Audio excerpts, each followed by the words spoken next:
We're going to launch into the 6 steps to staying young and happy and joyful that I promised you. And the first of those, and incidentally, you're going to be able to see these as well as hear them. So you might want to, if you have a paper and pencil, you might want to jot them down. And some of these you're going to want to do, and some of you might say, oh, I don't want to do that. But these are the 6 steps for you to live as long as possible and stay as healthy as possible. And number 1, are you ready? Keep a positive attitude. Now, wait a minute, Bob. I thought you were going to give us something new. See, it's new if you do it.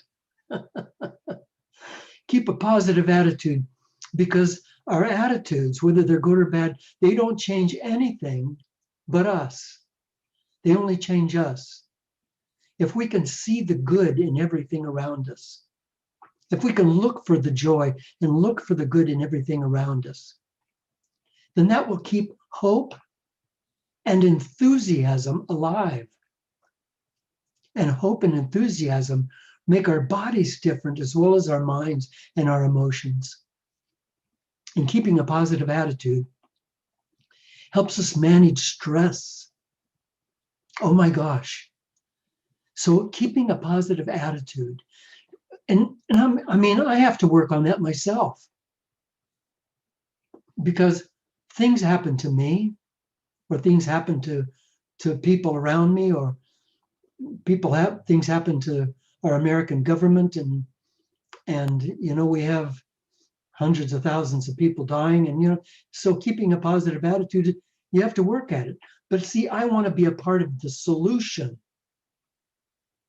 of this world, not a part of the problem. And if I have a bad attitude, I'm one of the victims. And if I have a good attitude, a positive attitude, I'm one of the creators of miracles. So please join me in having a positive attitude. Second step, maintain a generous smile. Now, I'll tell you, this is a magic one.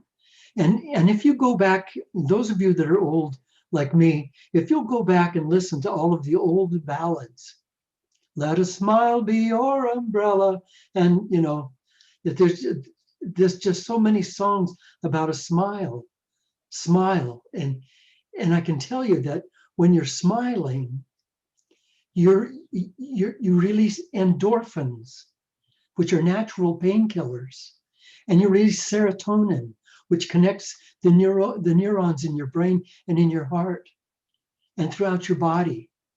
Physically, you become happier and lighter just because you smile. Now, that doesn't mean that you can make a grimace. This is not a smile. You have to actually feel yourself smiling. But if you'll do that, these natural chemicals elevate our moods. They relax our bodies, and they push down the pain, the physical pain. It's a lot easier than taking Tylenol. And it's contagious, isn't it? The people around you, when you smile, feel like they need to smile. You can be walking down the street and see somebody with a grump on their face and smile at them, and you've just changed their day. Because smiles are contagious. The energy that goes out to you radiates out from you, around you, and touches other people. So smile. I promise you, keep a positive attitude and keep a genuine smile on your face, and you've just made a large step toward living for a long, long time in a healthy, happy body. Ready for number 3, third step? Expand your social life. However it is now, expand it. Make new friends. Let other people feel the beauty of your presence.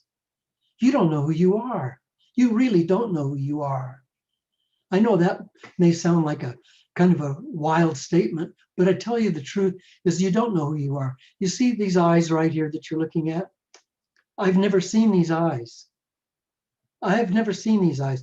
You feel the personality of this guy called Bob Trask. I've never felt that personality. I don't know this guy, but you know me. Even the short time we've been together, you know me because you feel me. And I resonate with a certain part of you, in a deep part of you. And you say, oh yeah, I know who Bob Trask is. Honestly, I could tell you I know who I am, but that's my ego talking. I don't know who I am. My job on planet Earth is to give myself away. And that's your job too. To make friends, to expand your social network. You don't have to ask everybody for lunch or dinner, or to play golf, or stay over. Just to be friends, just to let yourself feel the broadening and the widening. Now you see me looking up because I've got some notes I want to look at. So, number one, this boosts your mental and emotional health. And this is scientifically proven. It boosts your mental and emotional health. Number two, it reduces stress. Most of these that I'm talking about reduce stress. And stress is one of the biggest problems in people aging too soon. It lowers the risk of depression. If you like with this COVID thing going on, and we don't know how long we may be dealing with it, and we may be in lockdowns, and some of us may be alone, you got to be able to get on the phone and call people, make a list, call them, check in with them, get them on the phone, get them, Zoom them, hang into them one way or the other, bake something and leave it on their porch. But you've got to make friends, keep that network going, because not only do you need it, they need it too. It not only lowers the risk of depression, it also lowers the risk of dementia, of Alzheimer's and dementia. Social networking. Those connected, it's also proven that those people who are connected with other people, who have a good social network, and they stay in touch with people, live longer. They live longer. Scientifically proven. So we maintain a genuine smile. We keep a positive attitude. We expand our social life. And the fourth step, walk every day. We walk every day.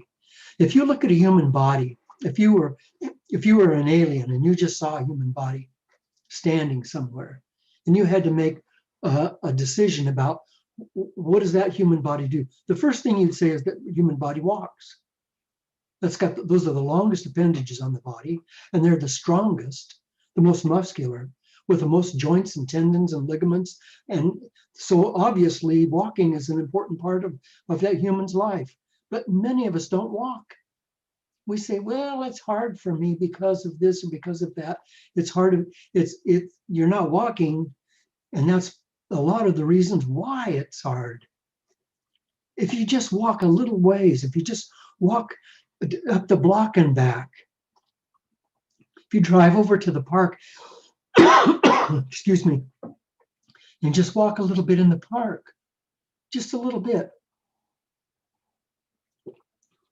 So you need to walk.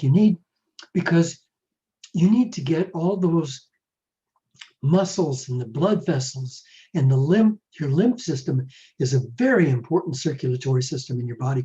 And you need to keep that lymph system alive and keep it moving. Let's see what we say about this.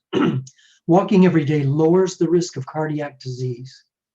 And I can tell you that if you have a heart problem, walking, according to the way your doctor says you can keep your heart young. It strengthens muscles. It builds self-confidence. If you say, I'm going to go out and walk, and you go out and walk, when you come back, you say, I did that. You have a feeling inside. I did that. I accomplished that. And it also makes you think young. Because you use your body. When you use your body, it's hard for you to start thinking, I'm old. You think young when you're walking. So keep a positive attitude. Keep a genuine smile on your face. Expand your social life and walk every day. We're coming up to number 5. Meditate every day. And we're going to talk about this one for a minute, because I think that people, maybe not you, but certainly people you know, have a tendency to not want to meditate, and they don't meditate. And if you only meditate for 15 minutes in the morning and 15 minutes in the evening, it seems like a long time, and people say, I just don't have time. I want to talk a little bit about not having enough time. I'm asking 15 minutes in the morning, 15 minutes in the afternoon or evening. I'm asking for 1/48th of your day. 1/48th. But here's why it seems so long.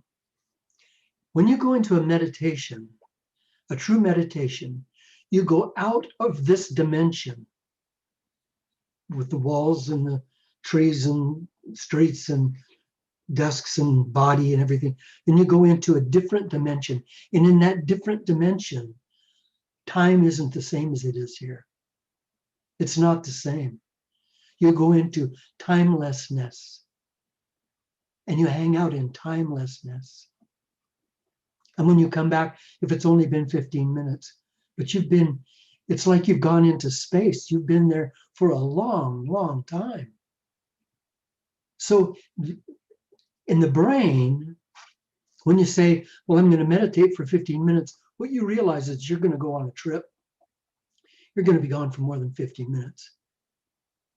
And during that 15 minutes, if you're not going into that abyss, into that really distant places where some of us go in meditation, if you're only just listening to soft music and trying to keep happy thoughts and just staying there, the 15 minutes still is forever, because normally we go through our day like this, don't we? We just keep clicking, oh, I got to do this, make this call, make this bed, keep going. When you meditate, it stops. And now that 15 minutes has real value, and it changes your life. What do we say here about meditation? You become aware of yourself as a spiritual being. Oh my goodness. Oh my goodness. See, we can have lectures and read books and go to classes about our spirituality or being a spiritual being, but to realize yourself as a spiritual being, to not be thinking just with your head, but to be conscious and aware of yourself as a spiritual being living forever, to be conscious of that. That's exciting. That's really exciting. And that's meditation. So what else? It reduces anxiety and depression, and it bolsters the immune system, and it reduces the stress hormone, cortisol. I mean, I know a dear, sweet lady that I just love this lady so much. And she lost her husband, and then she went into depression, and then she became anxious, and her cortisol levels just skyrocketed, but she would not meditate. And of course, when your cortisol levels are high and you're filled with anxiety, to say, okay, let's just settle down and meditate, that's pretty hard at that point, but you have to start somewhere, don't you? If you're going to climb a mountain, you have to start somewhere. So you can't do it all at once, but you have to start. Here's the last thing about meditation, and this one is really, really cool. Do you know what telomeres are? Telomeres are on the DNA there. You know, if you go to the grocery store or the drugstore and somebody's selling a cat and they have these little strips hanging down underneath it with a phone number on it, you take one of those strips off and you go call that phone. Well, this is like those little telomeres are hanging on our DNA, and those little telomeres determine how long we live. And so they keep disappearing, they keep falling off of there and falling off until they're all gone, and then we're gone. When you meditate, you lengthen the telomeres. You lengthen the telomeres. They stop shrinking so fast. You will live longer if you meditate. More importantly, you will live wider and deeper. Remember when I was talking about the boat here and the island here, and you could jump off the boat and swim straight to the island, and that would be a lifetime. or you could jump off the boat and swim down and swim up, and swim down and swim up, and still keep going toward the boat. But look how long your life is now. And that's what happens when you meditate. Your life gets to be so long. The months slow down, the years slow down. Because time's an illusion anyway, isn't it? You know that because you know how long a year was when you were 5, and you know how long a year is now. Whew, what a difference. So what if you could just lengthen your years out? The years that you have left on this planet, what if you could just lengthen those babies out, way, way out, just so they reached way out, and so you just felt like you were living forever. Meditate. It's worth it. There's nothing else more important than meditation. All of the great spiritual leaders, many of the psychiatrists, psychologists, a lot of the doctors talk about the great benefits, physiological benefits, psychological benefits, emotional benefits, and I can tell you spiritual benefits. Your life will change completely. So meditate every day. So now we have keep a positive attitude, maintain a genuine smile, expand your social life, walk every day, and meditate every day. And just let me finally say on meditation, if you're just starting on meditation, then be willing to just meditate for 5 minutes. And even say to yourself, I'm only meditating for 5 minutes. I will not allow myself to meditate longer than 5 minutes. You have the right to do that. I'm not going to meditate more than 5 minutes. So if you say, I won't meditate any more than 5 minutes, then you already know that it's not that big a deal. And if you say, well, I try to go into my mantra, or I try to go into my mind, and I try to get rid of my thoughts. Randy was playing some beautiful meditation music. If you go to Google and type in meditation music, you'll be offered up a whole bunch of really beautiful meditation music. If you turn that on, play it at the volume that you want, and sit and either close your eyes. Sometimes on the screen they have beautiful pictures, but just close your eyes and just listen to the music. And if you think at all, think happy thoughts, only happy thoughts. Happy thoughts about who you are and where you've been and where you're going, and how your life is blessed and filled with gratitude and joy. So, number 6, eat healthy food. Now, this is the one that's going to require that we do perhaps a little bit of sacrificing, because you have to stop. If you really want to live a long and healthy and joyous life and stay out of the hospital, you're going to have to stop eating saturated fats. And I know that big, lovely steak, you don't want to get rid of it, but you have a choice, steak or long life. But you need to get rid of saturated fats. Red meat is not good. A lot of people will argue with me. But if you check with the American Heart Association, Canadian Heart Association, if you check with all of the heart research, you'll know that saturated fats, red meat, is not good for your heart. It's not good for your heart, not good for your arteries. So what else do I have up here? Eat no saturated fat. Consume complex whole grains, fruits, and vegetables. Boy, I have to tell you, I'm the biggest problem when it comes to that. I just am not a big vegetable eater, but I make myself eat the vegetables. Sometimes Mary cooks them and they're just, she does something really neat. Or my daughter Chauncey she's a vegetarian, so she makes tofu. In fact, tonight she made a crock pot tofu and vegetables, and it was just delicious. So they can be good. And a salad, you just have that rabbit food, a bunch of green stuff on your plate. You can get nuts and olives and chunks of tomato and all kinds of wonderful things and some great salad dressing, and mix it all together. It can be really, really good. But it's lengthening your life. Your body is crying out for this. The cells in your body are saying, please feed me good food so I can stay healthy and alive. Because you know that you're losing cells all the time. Your cells are dying all the time, aren't they? Constantly dying and being replaced by new cells. And what you want them to be replaced by is robust cells. You don't want them to be replaced by cells that are going, oh God, I'm going to have to eat more of this saturated fat, and I'm not getting the vegetables that I need and the legumes that I give that body what it needs to be, all that it can be, and it'll take care of you.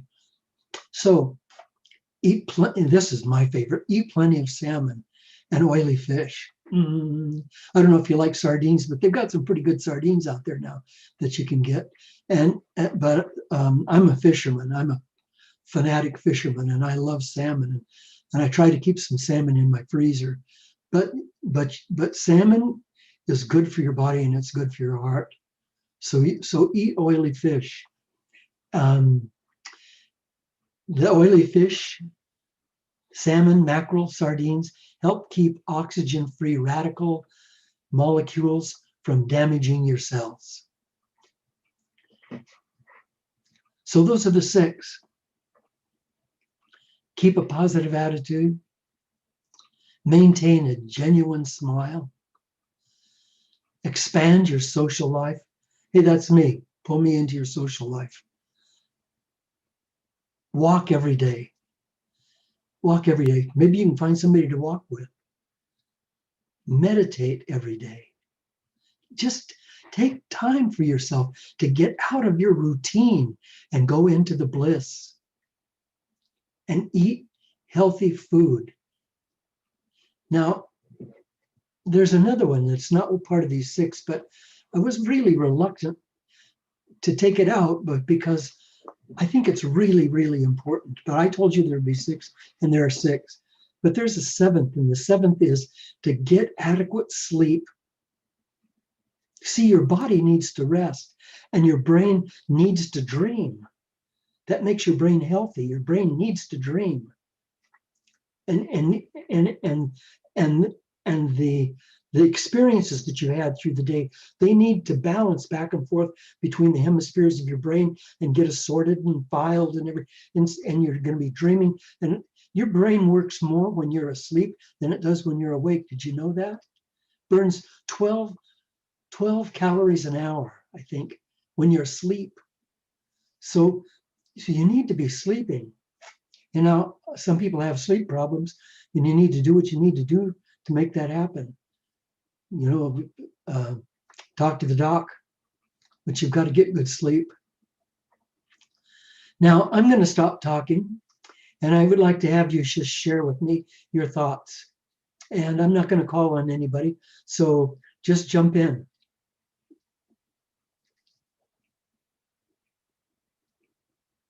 And what I'm going to ask you to do is talk about this honestly.